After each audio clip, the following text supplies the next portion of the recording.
चाकणकरांना राजीनामा द्यावा लागला, काय सांगाल तुम्ही? बघा, ज्या पद्धतीनं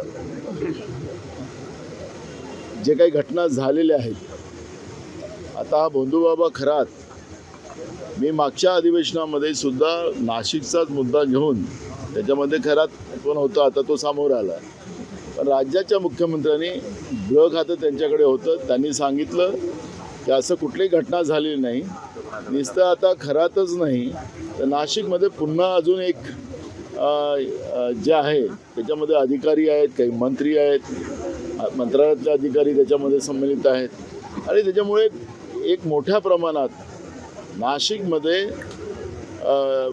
महिला शोषणांच्या बाबतच्या ज्या काही आपण ज्या ऐकतोय आणि आता याच्यानं महाराष्ट्राची बदनामी झालेली आहे। राज्याचे मुख्यमंत्री जसं माझं काहीच संबंध नाही असं वागतात आहेत। आपण पाहिलं असेल की हा भोंदूबाबा खरात बरोबर अमित शहाचे फोटो आपल्याला पाहायला मिळतात, स्वतः फडणवीसांचे फोटो त्याच्यामध्ये आहेत। मग नुसती रुपाली चाकणकर म्हणजे त्याला जबाबदार आहे, ती महिला आहे म्हणून तिला टार्गेट केलं जात असेल तर हे जेवढे पुरुष आहेत जे त्या मंत्रिमंडळात सहभागी आहेत, स्वतः मुख्यमंत्र्यांचा फोटो त्याच्यामध्ये अमित शहाचा आहे, तर काय त्यांचे राजीनामे घेणार आहेत? आणि म्हणून उद्या आम्ही विरोधी पक्ष म्हणून या विषयावरचं स्थगन प्रस्ताव विधानसभेत आम्ही मांडणार आहे आणि मुख्यमंत्र्याला या सगळ्या प्रश्नाचं उत्तर द्यावं लागणार आहे।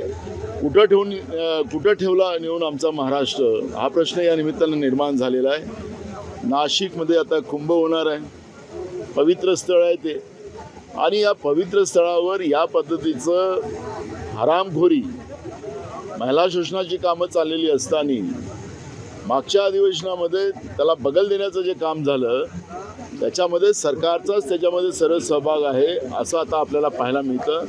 आणि एक गोष्ट याच्या निमित्तानं समोर येते आहे की 18 मार्चला ही कारवाई झाली आणि 3 दिवसाच्या नंतर SIT लागली।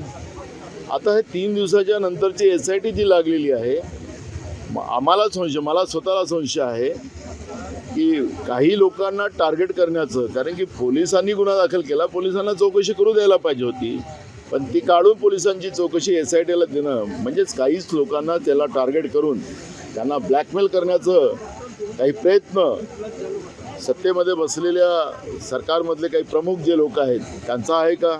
हा पण प्रश्न आहे। म्हणून उद्या स्थगनच्या माध्यमातून सरकारला या सगळ्या गोष्टीचा खुलासा द्यावा लागेल आणि वेळ आला तर सरकारला राजीनामा द्यावा लागणार आहे, कारण की शेतकऱ्यांचं पिण्याचं पाणी असेल, शेतकऱ्यांच्या शेतीचं पाणी असेल, त्या भोंदूबाबासाठी आरक्षित करण्यात आलं।